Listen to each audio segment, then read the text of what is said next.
Okay, now today we are going to discuss Lenz law and conservation of energy. Clear है?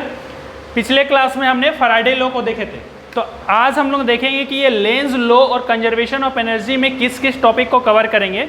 इसमें क्या होगा, at the end of this topic we are able to know about the Lenz law. Lenz law कैसे होता है, क्या चीज़ है, ठीक है, how to apply and works.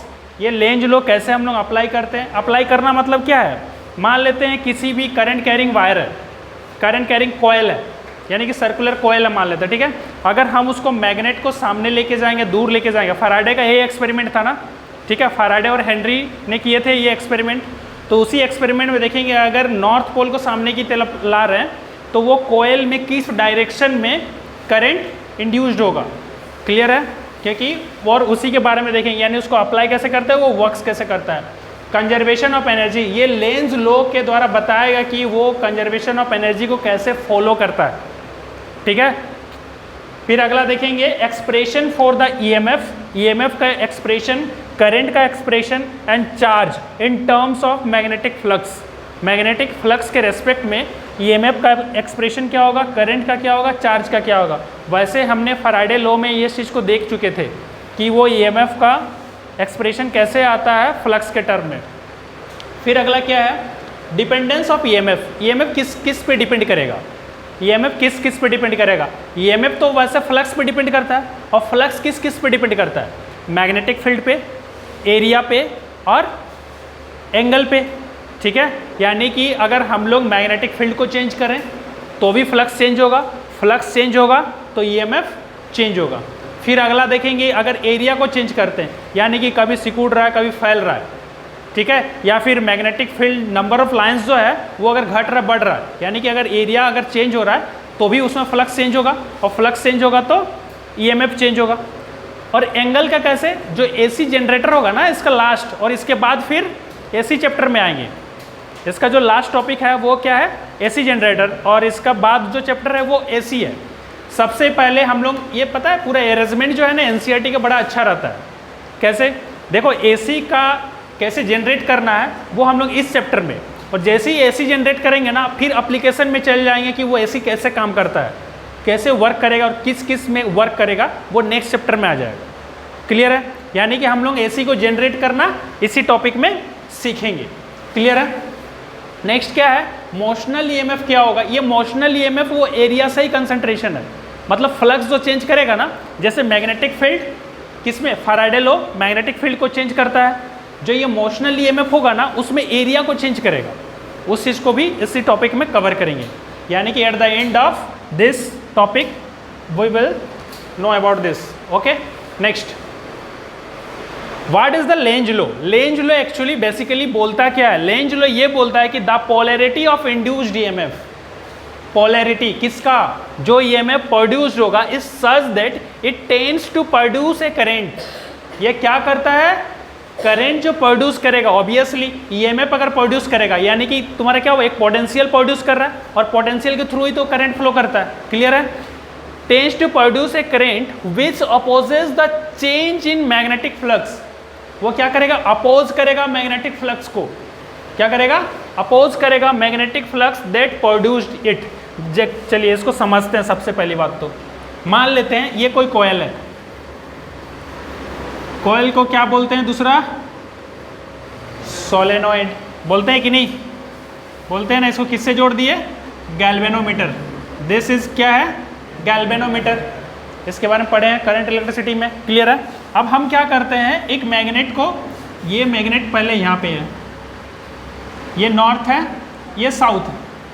Clear है. मैग्नेटिक फील्ड लाइंस कैसे निकलते हैं पता है, नॉर्थ से निकलते हैं साउथ में इंटर करते हैं, ठीक है, emerging out from the north end entering from the south, but inside the magnet it is the direction to south to north. चलिए इनसाइड द मैग्नेट से हमको मतलब नहीं है, अभी हमको क्या देखेंगे कि इसका जो मैग्नेटिक फील्ड लाइंस, मान लेते हैं इस मैग्नेट को हम इसको वेलोसिटी v से इसके तरफ लेके आते हैं. इसके तरफ लेके आएंगे तो यहाँ पे जो नंबर ऑफ फील्ड लाइंस होगा इंक्रीज करेगा या डिक्रीज करेगा. जैसे ही हम लोग मैग्नेट को, जैसे इसको उसके कॉइल फिक्स है समझ लो, कॉइल फिक्स जगह पे, अब हम मैग्नेट को अगर इसके सामने की तरफ लेके आएंगे तो बताओ ये इसका number of magnetic field lines इसमें जो आएगा वो ज़्यादा होगा या कम होगा? नंबर ऑफ फील्ड लाइंस बढ़ेगा ना, क्योंकि एट द पोल सबसे ज़्यादा फील्ड लाइंस होते हैं कि नहीं? इसीलिए तो मैग्नेटिक फील्ड जो सबसे ज़्यादा होता है स्ट्रेंथ कहाँ पे होता है? पोल पे, ठीक है। और पोल जो होता है वो मैग्नेट के एकदम बाहर में नहीं होता, थोड़ा सा अंदर होता है। क्लियर है? यानी कि क्योंकि इसमें बहुत सारे फील्ड लाइंस ऐसे निकलते हैं ना, जस्ट लाइक दिस, ये निकल रहे हैं, तो ये जो सामने रहेगा, सामने तो सबसे ज़्यादा फील्ड होंगे ना, सबसे ज़्यादा फील्ड लाइंस कहाँ होंगे? यहीं पे होगा ना, क्योंकि अगर इतना एरिया को अगर ये करना है तो अभी तो बहुत दूर दूर में, सपोज इतना दूर दूर में जा रहा है ये फील्ड लाइंस। क्लियर है? और जैसे ये सामने जाएगा क्या होगा? नंबर ऑफ फील्ड लाइंस बहुत ज़्यादा बढ़ जाएगा, and number of field lines बहुत ज़्यादा बढ़ जाएगा, यानी कि इस पार्टिकुलर एरिया में क्या हो जाएगा? सबसे ज़्यादा नंबर ऑफ फील्ड लाइंस बढ़ेगा। और number of field lines increase करना मतलब क्या हुआ? फ्लक्स में चेंज हो रहा है, फ्लक्स में चेंज हो रहा है ना, क्योंकि फ्लक्स इक्वल टू क्या होता है? B dot A. क्लियर है? एरिया तो फिक्स है, एरिया क्या है? फिक्स है, क्योंकि ये एरिया फिक्स है, लेकिन ये जो बी है नंबर ऑफ फील्ड लाइंस पे डिपेंड करेगा, स्ट्रेंथ पे डिपेंड करेगा। ये सामने जाएगा तो इसका स्ट्रेंथ क्या होगा? बढ़ेगा ना, स्ट्रेंथ बढ़ेगा। स्ट्रेंथ बढ़ेगा मतलब बी चेंज हो रहा है, बी क्या हो रहा है? चेंज हो रहा है, और बी चेंज होगा मतलब क्या होगा? फ्लक्स चेंज होगा। क्या होगा? फ्लक्स चेंज होगा। और फ्लक्स अगर चेंज हुआ, अगर फ्लक्स चेंज होगा तो E इक्वल टू क्या होता है? Minus D phi by D T. अगर नंबर ऑफ टर्न्स रहेगा तो क्या हो जाएगा? Minus N D phi by D T. Flux change EMF produced, the rate of change of in magnetic flux produces electric current. Yes और no? यानी कि और इलेक्ट्रिक करंट किसके द्वारा प्रोड्यूस होगा? EMF इंड्यूस्ड होगा तब ना। यहाँ पे this is induced EMF, this is change in magnetic flux, this is the rate of time rate of change of magnetic flux, and this is the number of turns. Is it clear? अगर यहाँ पे flux change करेगा तो induced EMF produce होगा, induced EMF produce होगा तो galvanometer read करना शुरू करेगा, रीड करना शुरू करेगा ना। लेकिन कब तक रीड करेगा? जब तक कि फ्लक्स चेंज हो रहा है। अगर फ्लक्स चेंज नहीं हुआ, रुक गया, तो फिर क्या करेगा? ये रीड करना बंद कर देगा। क्लियर है? ये चीज़ हम लोग फैराडे लॉ में देख चुके हैं। अब देखो, अगर इस चीज़ को देख चुके हैं तो यहाँ पे क्या होगा? हम लोग को जो जानना था वो क्या है? यहाँ पे बोल रहा है कि the polarity of induced EMF। देखो अब इसमें EMF तो प्रोड्यूस्ड हो गया, EMF प्रोड्यूस हो गया, तो such that it tends to produce a current, ये करंट का प्रोड्यूस करेगा। अच्छा, मान लो फ्लक्स को इसके टर्म में अगर करंट को देखें तो क्या हो जाएगा? E इक्वल टू क्या होता है? IR, V equal to IR होता है ना, तो E भी तो एक V है, तो I इक्वल टू क्या हो जाएगा? E by R। यस और नो? और epsilon by R equal to क्या हो जाएगा? Minus N D phi by D T by R. By R मतलब क्या हो जाएगा? This is. यस और नो? यानी कि एप्सिलॉन बाय R हो गया ना, दिस इज, तो फिर क्या हो जाएगा? I equal to minus N by R D phi by D T. यानी कि करंट किस पे डिपेंड करेगा? फ्लक्स पे। ये रेसिस्टेंस तो कांस्टेंट हो जाएगा। क्लियर है? तो ये डिपेंड किस पे कर रहा है? फ्लक्स पे। यानी कि अब जो करंट इंड्यूस्ड होगा वो कैसे होगा? ये बोल रहा है कि ये अपोज करेगा। क्या करेगा? Opposes the change in magnetic flux. एकदम सिंपल भाषा में समझते हैं इसको। जैसे ही हम लोग इसको नॉर्थ लाएंगे तो ये अपोज करेगा, यही बोल रहा है। जैसे ही अगर नॉर्थ इसके तरफ आएगा ये अपोज करेगा। तो ये अपोज कैसे करेगा? ये अपोज कैसे करेगा? अपोज करने का एक ही तरीका है, नॉर्थ नॉर्थ को रिपेल करता है। रिपेल करना मतलब अपोज करना, है कि नहीं? यानी कि यहाँ पर भी कैसा पोल प्रोड्यूस्ड होगा? North pole. और नॉर्थ पोल प्रोड्यूस्ड होगा मतलब बताओ, यहाँ पे अगर हम इधर से देख रहे हैं तो बताओ इधर कैसे ये प्रोड्यूस्ड होगा? क्लॉकवाइज और एंटी क्लॉकवाइज। मेरे में एंटी क्लॉकवाइज या क्लॉकवाइज होगा? Right hand thumb rule use करेंगे ना, इसके तरफ है, बस ये हो जाएगा डायरेक्शन। और ये डायरेक्शन कैसा है? Anti clockwise. बात समझ में आ रही है? और एंटी क्लॉकवाइज वगैरह जो भी चीज़ है उसके जानने के लिए हम एक आसान तरीका बता चुके हैं। उसमें क्या है? अगर ये कोई मान लेते हैं लूप है, अगर इसमें से ये मैग्नेट आ रही है, ये नॉर्थ है, ये साउथ है, मतलब यहाँ पे नॉर्थ प्रोड्यूस करना है। कैसा प्रोड्यूस करना है? नॉर्थ। देखो नॉर्थ है मतलब इसका डायरेक्शन कैसे हो जाएगा? ऐसे बता देना। नॉर्थ अगर प्रोड्यूस होता तो ऐसे, ठीक है? अगर इसी जगह, ठीक है, यानी कि ये समझ में आया? यानी कि यहाँ पे कैसे हो जाएगा? Anti clockwise. क्लियर है? यानी कि अब इतना क्लियर है ना, अगर नॉर्थ को हम इसके सामने की तरफ लाएंगे, यानी कि फ्लक्स जब चेंज करेगा या फिर मैग्नेटिक फील्ड स्ट्रेंथ अगर बढ़ेगा तो फिर वो अपोज करेगा, नहीं मत आ मेरे साथ, मेरे पास, होगा कि नहीं? लेकिन इसी चीज़ को अगर दूर लेके जाएंगे तो बोलेगा मत जा, मतलब समझ में आ रहा है? मत जा मतलब अट्रैक्ट करेगा, अट्रैक्ट करने की कोशिश करना ना। जब आ रहा है तो रोक रहा है, और जा रहा है तो मत जाओ, फिर भी रोक रहा है कि नहीं? यानी कि क्या हुआ, जैसे ही ये इसको अवे फ्रॉम द कोयल हम लेके जाएंगे, यहाँ पे कौन सा पोलरिटी चेंज होना चाहिए कि अट्रैक्ट करेगा? ये नॉर्थ का तो नॉर्थ ही रहेगा, तो इसमें पोल कौन सा होना चाहिए? Very good, south. साउथ रहेगा तब तो इसको अट्रैक्ट करेगा, खींचेगा। तो साउथ के लिए कैसा होगा? क्लॉकवाइज। साउथ के लिए कैसा होगा? जस्ट लाइक दिस, क्लॉकवाइज, है कि नहीं? यानी कि यहाँ पे क्या बन जाएगा? क्लॉकवाइज। यानी कि अवे फ्रॉम द कोयल अगर मूव करेगा, नॉर्थ अगर इस डायरेक्शन में है तो यहाँ साउथ बनेगा, और टुवार्ड्स दी अगर कोयल जाएगा तो क्या बनेगा? नॉर्थ। Is it clear? समझ में आया? लेंज लो यही चीज बताता है कि ये अपोज करता है। क्या करता है? Oppose the change. ये चेंज को अपोज करना चाहता है, ये चेंज ये नहीं करता हाँ ठीक है आ गया, हाँ ठीक है आ गया, लेकिन फिर जाने लगा, नहीं मत जाओ। वो चेंज चाहता ही नहीं है। अगर चेंज हो गया तो ठीक है वैसे ही रहो, लेकिन फिर से चेंज होगा तो नहीं। लेकिन चेंज होने पर ही करंट प्रोड्यूस करेगा, बिना चेंज का करंट प्रोड्यूस नहीं होगा, क्योंकि फ्लक्स जनरेट तभी होगा जब यहाँ पे क्या बोलते हैं, एक तो मैग्नेटिक फील्ड प्रोड्यूस हो, या फिर मैग्नेटिक फील्ड में चेंज हो, या फिर एरिया में चेंज हो, या फिर एंगल में चेंज हो। Is it clear? समझ में आया यहाँ तक कि नहीं आया? चलो मान लेते हैं ये कॉइल है, ये मान लेते हैं नॉर्थ इसके तरफ आ रही है, नॉर्थ इसके तरफ आएगा तो यहाँ भी क्या बनाएगा? North pole. क्या बनाएगा? North pole. और नॉर्थ पोल बनाएगा तो कैसे बनाएगा? Anti clockwise. क्लियर है? दूसरा फिगर, जब ये मूव करेगा आउट, यानी कि इससे जब दूर भागेगा, इससे जब ये दूर जाने लगेगा, यानी कि दिस डायरेक्शन में मोशन रहेगा, this is the motion of the magnet, तो ये क्या करेगा? यहाँ पे साउथ बनाने की कोशिश करेगा, क्योंकि ये रोकेगा ना, मत जाओ। क्लियर है? तो यहाँ साउथ बनाएगा। अगर इसी का दूसरा चीज अगर देखें, चलिए ये आप लोग बताइएगा ना, मान लेते हैं ये साउथ है, ये नॉर्थ है, और ये टुवार्ड्स इधर आ रहा है, बताओ इसमें एंटी क्लॉकवाइज या क्लॉकवाइज होगा?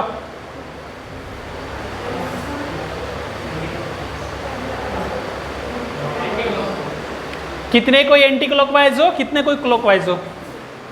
Rise your hand. Clockwise, clockwise क्या होगा?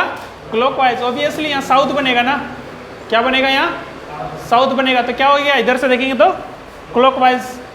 और ये दूसरा, ये साउथ है, ये नॉर्थ है, ये अवे फ्रॉम द कोयल जा रही है, तो क्या बनेगा? यहाँ नॉर्थ बनेगा ना। नॉर्थ मतलब एंटी क्लॉकवाइज। वेरी सिंपल है ना? तो लेंज लो बस इसी चीज को बता रहा है कि अगर नॉर्थ नॉर्थ करेगा तो ये रिपेल करेगा, इसको रोकेगा, है ना, कि मत आओ। अब जब जाएगा तो फिर बोलेगा नहीं मत जा, इसको अट्रैक्ट करेगा। उसी तरह से यहाँ भी आ रहा है, मत आ, जा रहा है, मत जा। क्लियर है? ये चीज़ है, ठीक है।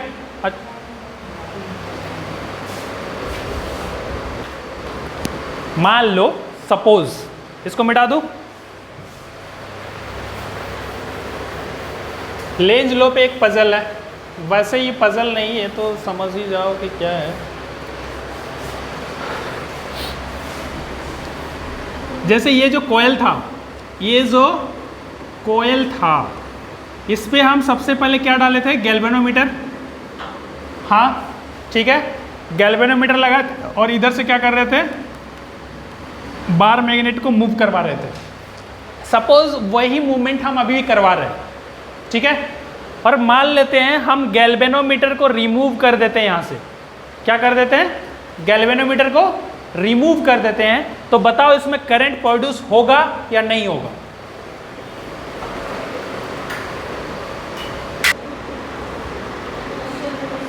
बिल्कुल सही बोला है, होगा। चाहे ये सर्किट पूरी कंप्लीट रहे या ना रहे, वो उसमें ईएमएफ प्रोड्यूस्ड होगा।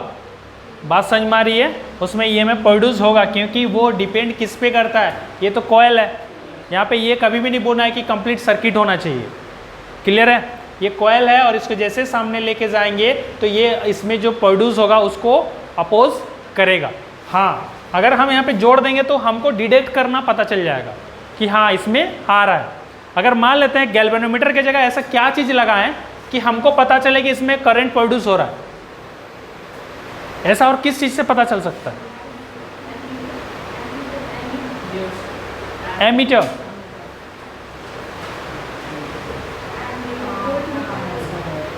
एक छोटा सा बल्ब लगाएंगे तो नहीं पता चलेगा? बल्ब से भी पता चलेगा, है कि नहीं? तो उस चीज़ को भी तो लगा सकते हैं। क्लियर है? ये जो समझ में आया?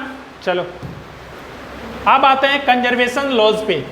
कंजर्वेशन लॉज क्या बोलता है लेंज लॉ के द्वारा? ये बताता है ना कि अगर मान लेते हैं, ठीक है, ये लूप है, क्या है ये? लूप है, और अगर यहाँ पे ये रिपेल करने के बजाय इसको अट्रैक्ट करता, ये जब इसको इधर लेके जाते तो इसको रिपेल करने के बजाय क्या करता? अट्रैक्ट करता, और अट्रैक्शन तो यहाँ पे साउथ पोल बनता, साउथ पोल बनेगा तभी वो अट्रैक्ट करेगा। अगर लेंज लॉ नहीं रहता, उसको फॉलो नहीं करता, तब की बात कर रहे हैं। क्लियर है? तो ये इसको अट्रैक्ट करता, यानी कि अगर हम हल्का सा काम कर देते, हल्का सा वर्क कर देते, तो ये तो इसको खींच लेता। ये साउथ बन गया ना, हल्का सा हम वर्क कर दिए, साउथ बन गया, साउथ बन गया तो अब इसको पूरा अट्रैक्ट करेगा। क्लियर है? ये इसको क्या करेगा? पूरा अट्रैक्ट करेगा, और पूरी तरह से अगर अट्रैक्ट करेगा मतलब यहाँ क्या बनाएगा? साउथ बनाएगा। अगर ये यहाँ पे साउथ बनाएगा मतलब क्या किया? जितना हम एनर्जी जो लगाए, जितना हम एनर्जी यहाँ पे स्पेंड किए, वो तो बहुत ही कम एनर्जी था, छोटा सा एनर्जी था, लेकिन इसमें जो करंट हुआ वो तो लार्ज प्रोड्यूस हुआ, क्योंकि जैसे जैसे ये सामने जाएगा उतना ज़्यादा इसमें करंट डेवलप होगा, और उतना ज़्यादा करंट डेवलप हुआ मतलब क्या हुआ कि मेरा छोटा सा एनर्जी ये इसमें लार्ज करंट को डेवलप कर रहा है। थोड़ा सा एनर्जी क्या कर रहा है? इसमें लार्ज करंट को डेवलप कर रहा है। अगर इसमें लार्ज करंट को डेवलप कर रहा है मतलब बाद बाकी एनर्जी आया कहाँ से? यानी कि ये लॉज ऑफ कंजर्वेशन को फॉलो नहीं किया, laws of conservation of energy, conservation of energy को ये फॉलो नहीं किया। क्यों? क्योंकि जो हमारा वर्क था उसके बराबर नहीं, उससे कई ज़्यादा इसमें एनर्जी आ गया। तो एनर्जी आया कहाँ से? क्योंकि laws of conservation of energy यही बोलता है ना, energy neither be created nor be destroyed, ना ही उसको क्रिएट कर सकते ना ही डिस्ट्रॉय कर सकते। तो फिर वो एनर्जी आया कहाँ से? जो यहाँ पे इलेक्ट्रिकल एनर्जी आया। क्लियर है? इसीलिए वो उस लॉज को फॉलो नहीं करता, इसीलिए लेंज लॉ सही था। लेंज लॉ क्या था? उन्होंने कहा था कि इसको अपोज करेगा, और जैसे ही इसको अपोज करेगा मतलब यहाँ क्या बनाएगा? North pole. ये नॉर्थ पोल इसको अपोज करेगा, और जितना अपोज करेगा हमको उतना ज़्यादा काम करना पड़ेगा, जितना सामने जाएंगे उसको और ज़्यादा काम करना पड़ेगा, यानी कि और ज़्यादा अपोज करेगा, यानी कि जितना हम वर्क करेंगे मेरा एनर्जी उतना ज़्यादा होगा, और जितना ज़्यादा हम सामने जाएंगे यहाँ पे नंबर ऑफ फील्ड लाइन्स उतना ज़्यादा होगा, तो फिर यहाँ पे करंट भी उतना ही ज़्यादा होगा, यानी कि मेरा वर्क डन के बराबर यहाँ करंट प्रोड्यूस हो रहा है। यानी कि ये लॉज ऑफ कंजर्वेशन को फॉलो कर रहा है, यानी कि लेंज लॉ बिल्कुल सही है कि ये हमेशा अपोज करेगा। क्लियर है? ये हमेशा अपोज करेगा, तभी हमारा जितना एनर्जी जो हम खर्चा किए वो एनर्जी में इलेक्ट्रिकल एनर्जी प्रोड्यूस कर गया, है ना? तो वहाँ पे laws of conservation of energy को फॉलो कर रहा था। तो ये था conservation of energy in Lenz law. Is it clear? समझ में आया? चलिए ओके। एग्जाम्पल 6.4 एनसीईआरटी का है। एनसीईआरटी के एग्जाम्पल 6.4, ये एक फिगर दिया हुआ है, इसमें 3 फिगर है, 1, 2 एंड 3, या फिर 3 लूप से समझ लो, ठीक है? 3 लूप से, और सब के सब क्या है? क्लोज लूप है ना? अब इसमें बताना है कि determine the direction of induced current. Direction of induced current को बताना है in each loop using length law. Lenz law का यूज करते हुए आपको इतना पता है ना कि ये क्रॉस साइन का मीनिंग क्या होता है? क्रॉस साइन का मतलब the direction of magnetic field inside the board. Yes और नो? यानी कि मैग्नेटिक फील्ड का डायरेक्शन पता है। चलिए, अगर ये और ये जो डायरेक्शन है ना, एरो हेड जो दिख रहा है, ये एरो ये बता रहा है कि ये फील्ड के अंदर जा रहा है, ये फील्ड से बाहर जा रहा है, और ये भी फील्ड से बाहर जा रहा है। क्लियर है? तो बताना है कि इसमें तो करंट फ्लो करेगा, लेकिन इसका डायरेक्शन क्या होगा? इसका डायरेक्शन क्या होगा? इसमें बताना है कि इसका डायरेक्शन क्या होगा। एक चलो बता देते हैं, मान लेते हैं इसको, अगर ये बाहर जाएगा मतलब नंबर ऑफ फील्ड लाइंस इसका घटेगा, नंबर ऑफ फील्ड लाइंस घटेगा, यानी कि ये दूर जाने टाइप से हो गया। क्लियर है? नंबर ऑफ फील्ड लाइंस अगर घटेगा तो फिर ये क्या करेगा? दूर जाने टाइप से हुआ ना, यानी कि इसमें क्या करेगा? उसको जाने से रोकेगा, जाने से रोकेगा। यानी कि इसका फील्ड लाइंस अगर ऐसे है, ठीक है, इसका मैग्नेटिक फील्ड लाइंस क्या है, अंदर है, तो इसको रोकने के लिए इसका अपोजिट में ये करना पड़ेगा।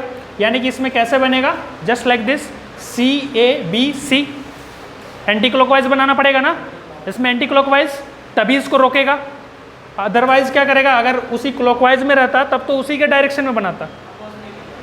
हाँ देखो ये जो डायरेक्शन होगा इसका इनसाइड द बोर्ड जा रहा है, इनसाइड द बोर्ड, ठीक है।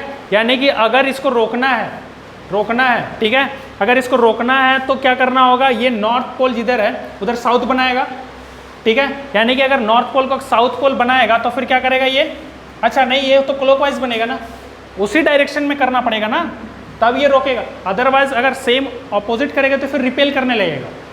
क्लियर है। और जैसे इसमें रहेगा, इसमें क्या करेगा, ये एंटी क्लॉकवाइज बनेगा, क्योंकि जैसे ही ये अंदर की तरफ जाएगा यानी कि मैग्नेटिक फील्ड लाइंस बढ़ेगा तो अपोज करेगा ना, बढ़ेगा तो ये अपोज करेगा, और अपोज करेगा तो कैसे बनेगा, जस्ट लाइक इसके अपोजिट, यानी कि anticlockwise, B C D A B ये बनेगा। इसमें क्लॉकवाइज बनेगा जस्ट लाइक दिस, पहले गलत बताया, इसमें क्या हो जाएगा, ए सी बी ए हो जाएगा क्लॉकवाइज। तो बताइए इसमें क्या होगा, थर्ड नंबर में वेरी सिंपल क्लॉकवाइज, तो क्लॉकवाइज में A B C D A just like this. Clear है, हो जाएगा ना, समझ में आया ये कैसे बन रहा है, यानी कि लेंज लॉ को कैसे अप्लाई करते हैं। चलिए नेक्स्ट एक बार, okay next, methods of producing induced EMF. क्या क्या मेथड्स है, ये क्या हो गया, हाँ, first by changing magnetic field. Obviously flux का फॉर्मूला क्या होता है, what is the formula for flux, phi equal to B A cos theta. To change flux we can change magnetic field, we can change area of the loop and we can change theta. और ये theta किसके बीच का है, magnetic field और area vector के बीच का। Clear है, यानी कि अगर हम लोग मैग्नेटिक फील्ड को चेंज करें, तो फ्लक्स क्या करेगा, चेंज होगा। अगर हम लोग by changing the area of the coil available in magnetic field, area of the coil available in magnetic field, ऐसा नहीं कि आपका मैग्नेटिक फील्ड यहाँ पे ऐसा है और आपका कॉइल यहाँ रखे हुए हैं और यहाँ पे इसको छोटा बड़ा कर रहे हैं, उससे चेंज नहीं होगा। इसको हमको क्या करना होगा, जब मैग्नेटिक फील्ड में रहेगा, यानी कि ये कॉइल लूप कहाँ होना चाहिए, यहाँ पे होना चाहिए। क्लियर है, और फिर इसका अगर हम लोग एरिया को छोटा बड़ा करें तो फिर इसमें क्या होगा, फ्लक्स चेंज करेगा। बात समझ में आई, यानी कि ये एरिया चेंज होगा। और ये थीटा को कैसे चेंज कर सकते हैं, देखो यहाँ पे इसी में हम लोग मोशनल ईएमएफ के बारे में देखेंगे। अभी नेक्स्ट टॉपिक जो होगा हमारा क्या होगा, मोशनल ईएमएफ। ठीक है, मोशनल ईएमएफ मतलब हम लोग क्या करेंगे, किसी करंट कैरिंग कंडक्टर को हम लोग मोशन करवाएंगे, ठीक है, जिससे क्या होगा, वो एक लूप की तरह रहेगा, वो उसका एरिया चेंज होगा, तो उसमें इंड्यूस्ड करंट जनरेट होगा। ठीक है, नेक्स्ट है by changing the orientation of the coil. कोई भी कॉइल है उसका ओरिएंटेशन को चेंज करते हैं। सपोज मान लेते हैं मैग्नेटिक फील्ड ऐसे डाला हुआ है, ठीक है, अगर हम इसका ओरिएंटेशन को ऐसे चेंज करते हैं, यानी कि रोटेट करते हैं, यानी कि ये फाई एंगल से रोटेट हो रहा है, ये कंटिन्यू रोटेट होगा ना, रोटेट होगा मतलब इसमें एंगल चेंज होगा, और एंगल चेंज होगा तो देखो यहाँ पे number of magnetic field lines भी चेंज होगा कि नहीं। जैसे मान लेते हैं ये number of magnetic field lines है, और इसी में अगर हम किसी तरह का कोई एरिया ऐसे ले लें, जस्ट लाइक दिस, पहले अगर ऐसे रखेंगे तो maximum number of field lines pass होंगे, और जैसे जैसे ये, अच्छा हम लोग को वो तो फ्लक्स के बारे में जब पढ़ रहे थे उस टाइम भी तो पता था कि ये जो कॉस थीटा होता है, ये कॉस थीटा किसके बीच में, मैग्नेटिक फील्ड लाइंस और एरिया वेक्टर के बीच का एंगल होता था, है ना। और जैसे जैसे वो एंगल चेंज होगा, यानी कि सबसे ज़्यादा फ्लक्स कब होगा, थीटा का वैल्यू क्या होगा कि फ्लक्स सबसे ज़्यादा होगा किस टाइम में, वेरी गुड, कितना में, 0 डिग्री। ऑब्वियसली कॉस 0 का वैल्यू कितना होता है कि नहीं, कॉस 90 का वैल्यू, कॉस 90 का वैल्यू 0 है ना, यानी कि कॉस 90 कब होगा, यानी कि अगर ये मैग्नेटिक फ्लक्स, ये मैग्नेटिक फील्ड लाइंस है और ये एरिया कैसे होना चाहिए, ऐसे, एरिया वेक्टर इधर और मैग्नेटिक फील्ड लाइंस इधर, दोनों के बीच का एंगल कितना हो गया, 90 डिग्री, यानी कि 0 फ्लक्स, क्योंकि नंबर ऑफ फील्ड लाइंस इस एरिया से पास ही नहीं होगा। क्लियर है, थोड़ा सा अगर टिल्ट कर जाएगा तो पास होना शुरू हो जाएगा। मैक्सिमम कब होगा, जब उसके वेक्टर उसी के डायरेक्शन में होगा। क्लियर है। और ये चीज़ हम लोग किस में देखेंगे, एसी जनरेटर में देखेंगे। एसी जनरेटर में क्या करता है, वो कॉइल का जो है ना ओरिएंटेशन करवाते हुए ही उसमें फ्लक्स चेंज होकर इंड्यूस्ड करंट होता है। क्लियर है। चलिए next, motional electromotive force. Motional electromotive force means motional EMF की बात करेंगे। ठीक है, मोशनल ईएमएफ मतलब किसी भी कॉइल का मोशन करवा के अगर हम उसमें ईएमएफ जनरेट कर दे तो उसको बोलते हैं मोशनल ईएमएफ। कैसे करेंगे, सपोज मान लेते हैं ये क्या है, मैग्नेटिक फील्ड है, और मैग्नेटिक फील्ड का डायरेक्शन किधर है, inside the board. Cross sign है ना, डॉट साइन रहता तो आउटसाइड द बोर्ड। ठीक है, ये तो अब दिमाग में इतना अच्छा से छप गया होगा कि ये हमको लगता है दिक्कत ही नहीं होना चाहिए। क्लियर है। अब मान लेते हैं ये कोई एक लूप है PQRS। ठीक है, ये कोई एक लूप है, इस लूप का कुछ एरिया होगा, लेकिन इससे पहले वाला कंडीशन में हम लोग देख लिए थे कि वो एरिया चेंज कब होना चाहिए, जब वो मैग्नेटिक फील्ड में हो तब। लेकिन अगर इस लूप को इनसाइड लेके जाएंगे तो अभी समझो कि यहाँ पे इतना ही एरिया ये कवर कर रहा है, मैग्नेटिक फील्ड इतना ही कर रहा है ना, सिर्फ एक लाइन देखो। लेकिन जैसे इसको इंसर्ट करेंगे आगे, इसका एरिया क्या हो जाएगा, इंक्रीज करेगा। इसका एरिया क्या करेगा, इंक्रीज करेगा। क्लियर है। तो इससे क्या हो जाएगा फिर, जैसे ही हम लोग इसको इनसाइड कर देते हैं जस्ट लाइक दिस। क्लियर है, यानी कि हम लोग इसको v वेलोसिटी से अगर d टाइम के लिए अगर इसको मूव करते हैं, ठीक है, d टाइम के लिए अगर मूव करते हैं तो इसका फ्लक्स चेंज हो रहा है कि नहीं। क्यों फ्लक्स चेंज हो रहा है, क्योंकि इसका एरिया चेंज हो रहा है। एरिया चेंज हो रहा है ना, एरिया कैसे चेंज हो रहा है, या फिर यूँ बोलो कि यहाँ पे नंबर ऑफ फील्ड लाइन्स भी चेंज हो रहा है। दोनों में से किसी एक को बोल सकते हैं कि एक तो एरिया चेंज हो रहा है, यानी कि अगर इसको थोड़ा सा एरिया लेंगे तो ये एरिया चेंज हो रहा है, या फिर यूँ बोलो कि नंबर ऑफ फील्ड लाइन्स जैसे जैसे अंदर की तरफ आ रहा है इंक्रीज कर रहा है। क्लियर है, यानी कि एक तो number of field lines increase कर रहा है या फिर एरिया चेंज हो रहा है, ये चीज़ बोल सकते हो। तो हम लोग ईएमएफ ये कैसे प्रोड्यूस करेगा, देखिए हम लोग जानते हैं फ्लक्स इक्वल टू क्या होता है, BA cos थीटा। क्लियर है। अगर यहाँ पे cos थीटा की बात करें तो ये मैग्नेटिक फील्ड और एरिया वेक्टर की बात होती है, और इसका एरिया वेक्टर इधर है, या फिर यूँ सोचो कि अंदर है, दोनों साइड बोल सकते हैं ना। एरिया वेक्टर क्या है, इसका अगर एरिया वेक्टर का देखें तो इनसाइड द बोर्ड बोलो या आउटसाइड द बोर्ड बोलो। क्लियर है। अगर ये इनसाइड द बोर्ड है और डायरेक्शन ऑफ मैग्नेटिक फील्ड किधर है, इनसाइड द बोर्ड, यानी कि दोनों का डायरेक्शन क्या हो गया, सेम, या फिर ऑपोजिट भी बोल सकते हो। अगर सेम हुआ मतलब क्या हुआ, cos थीटा का वैल्यू कितना होगा, मैक्सिमम। cos थीटा का वैल्यू मैक्सिमम, मैक्सिमम मतलब 1, यानी कि यहाँ पे क्या हो जाएगा BA। cos थीटा का वैल्यू कितना हो गया, इसका वैल्यू कितना हो गया 1 ना, इसका वैल्यू कितना हो गया 1 है ना, क्योंकि दोनों के बीच का एंगल कितना है, थीटा इज 0 डिग्री। क्लियर है। अगर 180 डिग्री रहता तो -1 होता। क्लियर है। तो उसको भी लेंगे तो भी कोई फर्क नहीं पड़ेगा। ठीक है। अब देखो यहाँ पे फाई इक्वल टू BA, यानी कि यहाँ पे कौन बचा, BA। क्लियर है। अब B तो यहाँ पे मैग्नेटिक फील्ड लाइंस कांस्टेंट है, सिर्फ एरिया वेरी कर रहा है। और एरिया कैसे वेरी कर रहा है, अच्छा एरिया इक्वल टू क्या होता है, what is area, length into breadth. अगर इसके हिसाब से देखें तो लेंथ इनटू ब्रेथ, लेकिन अगर इसका ब्रेथ को देखें तो इसका तो कंटिन्यू सेम है ना, ब्रेथ तो सिर्फ लेंथ चेंज हुआ है। लेंथ चेंज हुआ है, कैसे चेंज हुआ है, वेलोसिटी v से अगर टाइम t के लिए अगर हम मूव करवाते हैं तो इसका क्या होता है, एरिया चेंज कर रहा है। यानी कि अगर हम लोग बताओ, अच्छा what is the formula for distance, velocity into, ये डिस्प्लेसमेंट होता है ना, वेलोसिटी इनटू टाइम। अगर वेलोसिटी v से dt टाइम के लिए अगर ये अंदर की तरफ जा रहा है तो कितना डिस्टेंस ट्रेवल करेगा, v इंटू टी। जिस वेलोसिटी से जितना टाइम के लिए, अगर ज़्यादा टाइम लेंगे तो ज़्यादा दूर अंदर आएगा, पता चला पार कर गया, है कि नहीं, वो तो डिपेंड करेगा ना। तो यानी कि यहाँ पे क्या लिखेंगे, एरिया की जगह, यानी कि यहाँ पे लेंथ इंटू ब्रेथ, यानी कि एरिया अगर लिखें तो L इंटू बी, यस और नो। और यहाँ पे L क्या हो जाएगा, चेंज कर रहा है कंटिन्यू, यानी क्या हो गया यहाँ पे कंटिन्यू चेंज करेगा। तो ये ब्रेथ, ब्रेथ बोलो या फिर इसी को लेंथ ले लेते हैं, इसको ब्रेथ ले लेते हैं, कोई भी चीज़ L रख देते हैं, क्योंकि लेंथ ऑफ द रॉड मान लेते हैं ताकि L रहेगा, है ना। अदरवाइज वो B लिखेंगे तो फिर थोड़ा कन्फ्यूजन हो जाएगा। B को हम लोग इसको ले लेते हैं, लेंथ है ना। तो कितना हो जाएगा, लेंथ इंटू ब्रेथ, ब्रेथ कितना हो जाएगा, V इंटू टी, यानी कि V और छोटा सा टाइम होगा तो dt, यस और नो। होगा ना। यानी कि हम यहाँ पे एरिया की जगह क्या लिख सकते हैं, L V D T, yes लिख सकते हैं क्या। और यहाँ पे क्या है, छोटा सा टाइम के लिए यानी कि छोटा सा फ्लक्स में चेंज इन फ्लक्स हुआ कि नहीं, किसके द्वारा फ्लक्स चेंज हो रहा है, डी टी टाइम से वो फ्लक्स चेंज कर रहा है। यानी कि ये क्या हो जाएगा, D phi by D T equal to, अगर ये डी टी को नीचे लेके आएंगे तो ये D phi by D T बन जाएगा, बनेगा कि नहीं।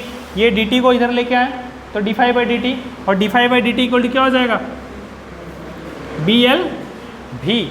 और इसमें हम इसको नेगेटिव डालेंगे क्योंकि ये इनसाइड जब जैसे जैसे जाएगा ना इनसाइड की तरफ, ठीक है, उस जगह पे नेगेटिव, अगर ये बाहर की तरफ जाता तो ये पॉजिटिव। और ये नेगेटिव होने का क्या कारण है, क्योंकि ये अपोज करेगा इसको, ठीक है। अब बताइए कि इसमें जो करंट प्रोड्यूस होगा वो किस डायरेक्शन में होगा। ये लूप में ईएमएफ होता है ना माइनस, देखिए D phi by D T equal to minus B L भी आ रहा है, और D phi by D T क्या होता है, since D phi by D T is equal to EMF होता है कि नहीं। यानी कि हम लोग बोल सकते हैं E equal to minus B L भी। ये चीज समझ में आया क्या। देखो फ्लक्स इक्वल टू होता है B A cos theta, B A cos theta, और यहाँ पे क्या हो रहा है, एरिया, यहाँ कॉस थीटा का वैल्यू कितना हो रहा है 1, यानी कि मैक्सिमम हो रहा है, यानी कि यहाँ पे बी ए बचा। और एरिया इक्वल टू क्या होता है, लेंथ इंटू ब्रेथ। और अगर ब्रेथ निकाले, लेंथ तो हम लोग को पता है कि ये जो रोड अंदर की तरफ जा रहा है वो फिक्स है, लेकिन जो ब्रेथ है वो कंटिन्यू टाइम के साथ वेलोसिटी के साथ चेंज हो रहा है। तो वो कितना होगा, distance equal to velocity into time. तो डिस्टेंस यानी कि वही जितना ब्रेथ यहाँ पे आ रहा है, इंसर्ट कर रहा है, तो वो कितना हो जाएगा, v into D T. Clear है, यानी कि वेलोसिटी इंटू टाइम, छोटा सा टाइम वेलोसिटी v से। क्लियर है, तो ये अंदर जाएगा तो क्या हो जाएगा, b के जगह v इंटू डी टी हो गया, यानी कि l into V into D T, यानी कि l into V into D T area के जगह आ गया। क्लियर है, और b l v और डी टी को जब इधर लेके आएंगे तो D phi by D T हो जाएगा, और D phi by D T is what, induced EMF, और that is minus B L V. Clear है, इसको हम लोग एक तरीका बता सकते हैं, इसको हम लोग दूसरे तरीका से भी ला सकते हैं, लेकिन आप लोग पहले इसमें कोई डाउट है तो पूछिए। What will be the direction of current in this case, किधर होगा डायरेक्शन ऑफ करंट,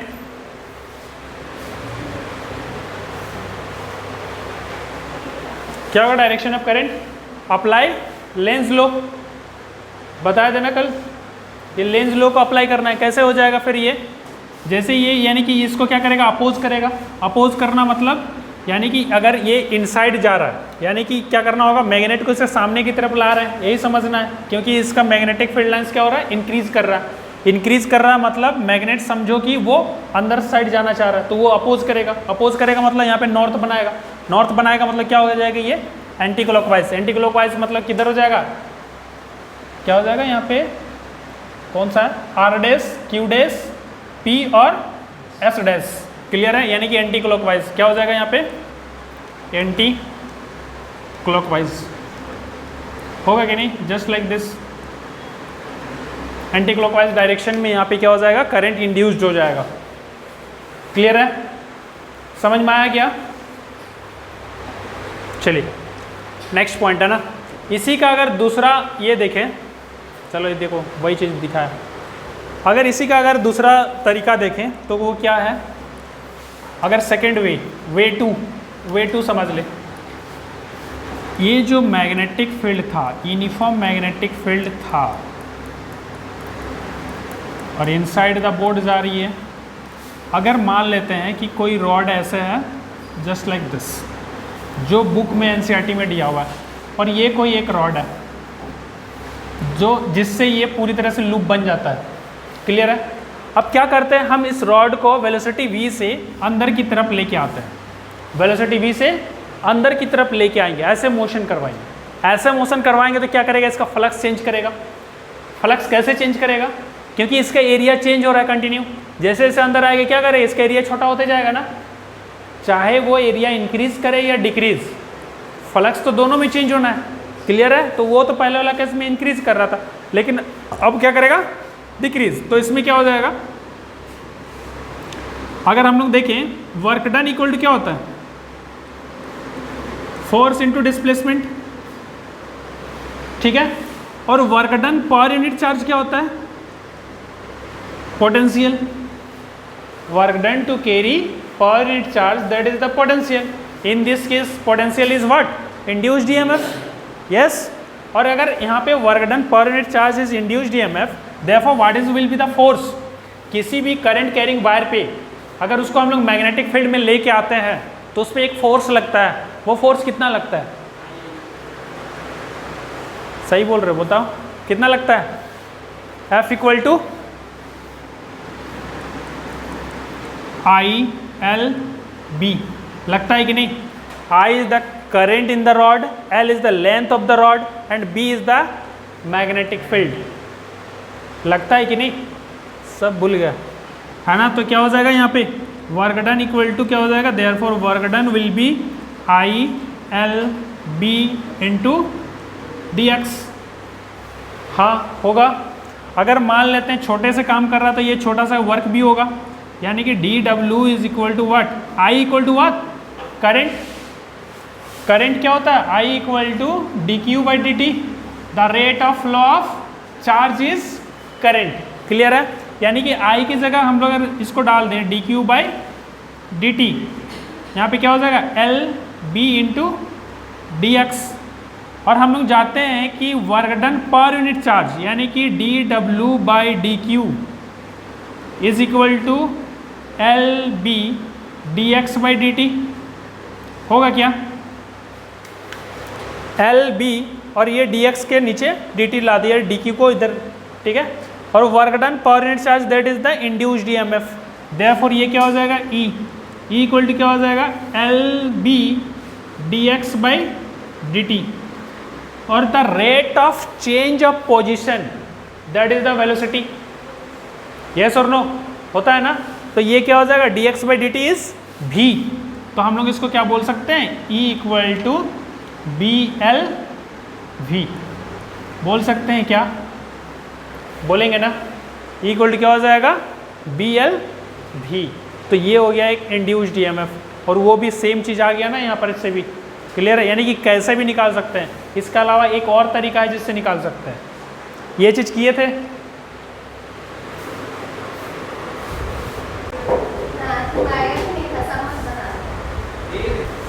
चलिए देखिए ना, ये क्वेश्चन जो है NCERT के एग्जाम्पल में क्या बोला है? A metallic rod of 1 metre length is rotated with a frequency of 50 revolution per second. ठीक है. इसमें क्या है? कोई एक मेटेलिक रॉड है जो 50 रिवोल्यूशन पर सेकेंड, यानी कि एक सेकेंड में 50 बार वो राउंड कर रहा है. ठीक है. With one and hinged at the centre and the other and at the circumference of the circular metallic rod. यानी कि समझ लेना है कि जस्ट लाइक दिस.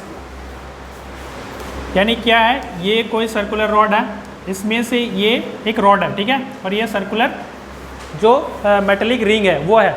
और रेडियस कितना है? 1 मीटर. यानी कि ये जो सर्कुलर मेटेलिक रिंग का भी 1 मीटर है और ये जो रॉड है वो भी 1 मीटर है. ये तो बहुत अच्छी बात है ना. ठीक है कि वो पूरा वहाँ पे सेट हो गया. अब फिर क्या बोल रहा है? Centre and the perpendicular to the plane of the ring. Perpendicular to the plane of the ring, यानी कि ये जो प्लेन है उसका परपेंडिकुलर तो ऐसे हो गया ना. और उससे अगर ये परपेंडिकुलर ऐसा हुआ तो उसके साथ ऐसे है. दोनों आपस में परपेंडिकुलर है. एक constant and uniform magnetic field of 1 Tesla. चलो ठीक है. Constant and uniform magnetic field 1 Tesla इसमें अप्लाई कर देना है, जो कि क्या है? पैरेलल टू द एक्सिस है. ठीक है. परजेंट एवरीवेयर है ना. पैरेलल टू द एक्सिस, जो परजेंट है पूरी तरह से. What is the EMF between the centre and the metallic ring? This is the centre और ये मेटेलिक रिंग, इसके बीच में कितना EMF होगा उस चीज़ को निकालना है. तो सबसे पहली बात एक फॉर्मूला को देख लेंगे. हम लोग जानते हैं EMF इक्वल क्या होता है? BLV. लेकिन यहाँ पे लेंथ ऑफ द रॉड है, यहाँ पे पूछ रहे हैं कि यहाँ से यहाँ तक कितना होगा. हम एक छोटा सा लेंथ ले लेते हैं DR. सपोज रेडियस का छोटा सा यूनिट DR. अब सेंटर से रिंग तक अगर लेके जाएंगे तो ये कितना हो जाएगा? EMF को हमको फिर क्या करना होगा? इंटीग्रेट करना होगा. कहाँ से कहाँ तक? 0 से लेके R तक. BV into DR. और हम लोग को पता है लीनियर वेलोसिटी इक्वल टू क्या होता है? R omega angular velocity. Clear है? बस इसी चीज़ को इंटीग्रेट करेंगे तो कितना आएगा? बताइए कितना आएगा? ये तो पता है. B कॉमन आएगा 0 से लेके R, और V की जगह क्या हो जाएगा? R omega DR. ये ओमेगा भी बाहर आएगा ये भी कांस्टेंट हो जाएगा, 0 से लेके आर, आर डी आर, और आर का इसको ये क्या हो जाएगा, इसका इंटीग्रेशन क्या हो जाएगा, B omega R square by 2, और यहाँ से कहाँ तक, 0 से लेके पुट द वैल्यू क्या हो जाएगा, देयरफॉर ई इक्वल टू कितना हो जाएगा, B omega R square by 2, this will be the induced EMF. ठीक है, लेकिन इसमें कंडीशन क्या है कि इसमें इतना ईएमएफ तो होगा, लेकिन ये रोटेशन किसका कर रहा है, पूरा 2 पाई पूरा 2 पाई का कर रहा है, यानी कि 2 पाई का अगर रोटेशन करेगा तो ये कितना हो जाएगा, फिर जो टोटल ईएमएफ हो जाएगा कितना हो जाएगा, 2 pi into B omega R square by 2, 2 cancel out, कितना हो जाएगा, पाई इंटू बी का वैल्यू कितना है 1, ओमेगा का वैल्यू कितना है 50, आर का वैल्यू कितना है 1 into 1, 50 into pi is how much, 50 into pi मतलब 50 इंटू 3.14, और 1 तो छोड़ दो, कोई यानी इसको करेंगे तो कितना हो जाएगा, ये पॉइंट हट जाएगा तो नीचे 100 कर दो, 1 0 कट जाएगा, कितना हो जाएगा, 5 चौके 20, 2 5 2 7, 5 दिया 15/10, ये 10 कट जाएगा, 157 volt, this will be the answer EMF of this. Clear? ठीक है, now move to the next question. क्या है, a wheel with 10 metallic spokes is of 0.5 metre long is rotated with a speed of 120 revolution per minute, 120 revolution per minute है ना, तो इसको किस में चेंज करना होगा, सेकेंड में, in a plane normal to the horizontal component of earth magnetic field, किससे नॉर्मल है, हॉरिजेंटल अर्थ मैग्नेटिक, यानी कि ऐसे है और व्हील ऐसे ऐसे रोटेट कर रहा है। क्लियर है, यानी कि व्हील ऐसे ऐसे रोटेट कर रहा है तो हॉरिजेंटल कंपोनेंट ऐसे है मैग्नेटिक फील्ड। क्लियर है, अब उसी में रोटेट कर रहा है, H E at a place, if magnetic field intensity is 0.4 gauss, अगर 0.4 गॉस मतलब हाउ मच टेस्ला, 0.4 इंटू 10 का power -4 tesla, what is the induced EMF between the axle and the rim of the wheel, क्या हो जाएगा induced EMF. बस same question है इससे पहले वाला क्वेश्चन से, जस्ट लाइक दिस। अब इसमें क्या बना देना है, एक सेम चीज, रीम है और इसमें कितना है 10 स्पोक्स है, ये हो गया इसका एक्सेल और ये हो गया रीम। ठीक है, अब हम लोग अगर यहाँ से यहाँ तक का ईएमएफ निकालेंगे तो इससे पहले वाला क्वेश्चन से सेम चीज बन जाएगा। तो वहाँ पे क्या आया था, induced EMF equal to B omega R square by 2। अब पूरे में जब चक्कर मारेगा तो कितना हो जाएगा, वो 2 पाई हो जाएगा ना, E equal to 2 pi, B का वैल्यू कितना है 0.4, 0.4 इंटू 10 का पावर -4, ओमेगा का वैल्यू कितना होगा, यहाँ पे गिवन क्या क्या है, सबसे पहली बात गिवन लिख लेते हैं।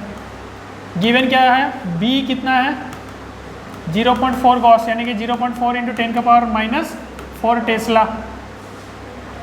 फिर स्पॉक्स का रेडियस कितना है 0.5 मीटर, और क्या है ओमेगा का वैल्यू 120/60, यानी कितना हो जाएगा, ये कट जाएगा तो 2 रिवोल्यूशन पर सेकेंड, कितना होगा 2 रिवोल्यूशन पर सेकेंड, तो कितना हो जाएगा, फिर ये ओमेगा आ गया, आर का वैल्यू हो जाएगा 0.5 इंटू 0.5, और फिर ये बी हो गया, और यहाँ ओमेगा का वैल्यू है 2 revolution per second divided by 2 cancel out. इसको सॉल्व करेंगे तो कितना हो जाएगा 2 पाई इंटू 10 का power -5 volt, this will be the answer. और इसको पाई को चेंज कर देंगे तो कितना हो जाएगा 2 इंटू 3.14 इंटू 10 का पावर -5 वोल्ट, यानी कितना हो जाएगा ये 4 2 8, यानी कि 628, 6.28 इंटू 10 का पावर -5 वोल्ट।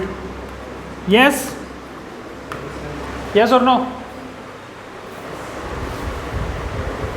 ठीक है, चलिए फिर, थैंक यू।